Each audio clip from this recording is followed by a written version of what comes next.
सूत जी बोले, शौनक, जो श्रवण, कीर्तन और मनन इन तीनों साधनों के अनुष्ठान से समर्थ ना हो, वह भगवान शिव के लिंग एवं मूर्ति की स्थापना करके नित्य उसकी पूजा करे तो संसार सागर से पार हो सकता है, अथवा छल न करते हुए अपनी शक्ति के अनुसार धनराशि ले जाए और उसे शिवलिंग अथवा शिव मूर्ति की सेवा में अर्पित कर दे। साथ ही निरंतर उस लिंग एवं मूर्ति की पूजा भी करे। उसके लिए भक्ति भाव से मंडप, गोपुर, तीर्थ, मठ एवं क्षेत्र की स्थापना करे तथा उत्सव रचाए। वस्त्र, गंध, पुष्प, धूप, दीप तथा पुआ और शाक आदि व्यंजनों से युक्त भली भांति भक्ष भोजन अन्य नैवेद्य के रूप में समर्पित करे। छत्र, ध्वजा, व्यंजन, चामर तथा अन्य अंगों सहित राजोपचार की भांति सब सामान भगवान शिव के लिंग एवं मूर्ति को चढ़ाएं। प्रदक्षिणा, नमस्कार तथा यथाशक्ति जप करें। आवाहन से लेकर विसर्जन तक सारा कार्य प्रतिदिन भक्ति भाव से संपन्न करें। इस प्रकार शिवलिंग अथवा मूर्ति से भगवान शंकर की पूजा करने वाला पुरुष श्रवण आदि साधनों का अनुष्ठान ना करे तो भी भगवान शिव की प्रसन्नता से सिद्धि प्राप्त कर लेता है। पहले के बहुत से महात्मा पुरुष लिंग तथा शिव मूर्ति पूजा करने मात्र से ही भवबंधन से मुक्त हो चुके हैं। ऋषियों ने पूछा, मूर्ति में ही सर्वत्र देवताओं की पूजा होती है, परंतु भगवान शिव की पूजा सब जगह मूर्ति में और लिंग में क्यों की जाती है? सूत जी ने कहा, मुनीश्वरों, तुम्हारा यह प्रश्न तो बड़ा ही पवित्र एवं अत्यंत अद्भुत है। इस विषय में महादेव जी ही वक्ता हो सकते हैं। दूसरा कोई पुरुष कभी कहीं भी इसका प्रतिपादन नहीं कर सकता है।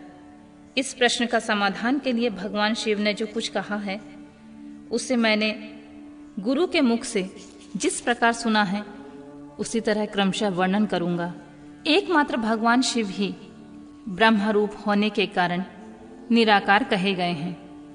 रूपवान होने के कारण उन्हें सकल भी कहा गया है, इसलिए वे सकल और निराकार दोनों हैं। शिव के निराकार होने के कारण ही उनकी पूजा का आधारभूत लिंग भी निराकार ही प्राप्त हुआ है, अर्थात शिवलिंग शिव के निराकार स्वरूप का प्रतीक है। इसी तरह शिव के सकल या साकार होने के कारण उनकी पूजा का आधारभूत विग्रह साकार प्राप्त होता है, अर्थात शिव का साकार विग्रह उनके साकार स्वरूप का प्रतीक होता है। सकल और अकल समस्त अंग आकार सहित साकार और अंग आकार में सर्वथा रहित निराकार रूप होने से वे ब्रह्म शब्द से कहे जाने वाले परमात्मा हैं। यही कारण है कि सब लोग लिंग और मूर्ति दोनों में ही सदा भगवान शिव की पूजा करते हैं।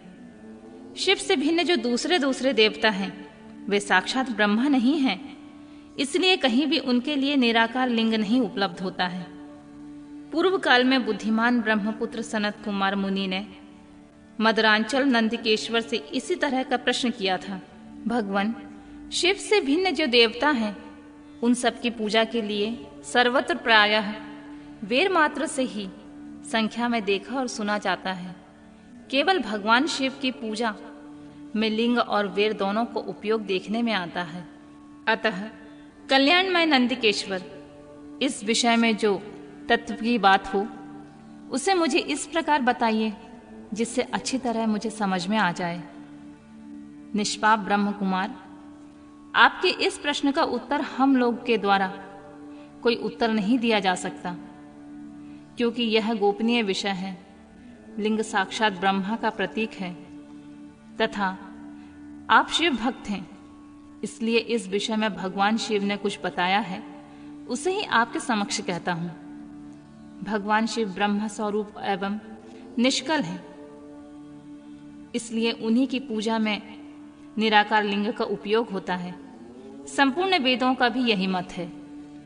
सनत कुमार बोले, महाभाग योगींद्र, आपने भगवान शिव तथा दूसरे देवताओं के पूजन में लिंग और वैर के प्रचार का जो रहस्य विभाग पूर्वक बताया है वह यथार्थ है। इसलिए लिंग और वैर की आदि की उत्पत्ति का जो उत्तम वृतांत है उसी को मैं इस समय सुनना चाहता हूँ। लिंग के प्राकट्य का रहस्य सूचित करने वाला प्रसंग मुझे सुनाइए। इसके उत्तर में नंदिकेश्वर ने भगवान महादेव की निराकार स्वरूप लिंग के आविर्भाव का प्रसंग सुनाना आरंभ किया। उन्होंने ब्रह्मा तथा विष्णु के विवाद, देवताओं की व्याकुलता एवं चिंता, देवताओं का दिव्य कैलाश शिखर पर गमन, उनके द्वारा चंद्रशेखर महादेव का स्तवन, देवताओं से प्रेरित हुए महादेव जी का ब्रह्मा और विष्णु के विवाद स्थल में आगमन तथा दोनों के बीच निराकार आदि अंतर रहित भीषण अग्नि स्तंभ के रूप में उनका आविर्भाव आदि प्रसंगों की कथा कही गई। तदनंतर श्री ब्रह्मा और विष्णु दोनों के द्वारा उस ज्योतिर्मय स्तंभ की ऊंचाई और गहराई की था लेने की चेष्टा से एवं केतकी के पुण्य से शाप वरदान आदि के प्रसंग भी सुनाए।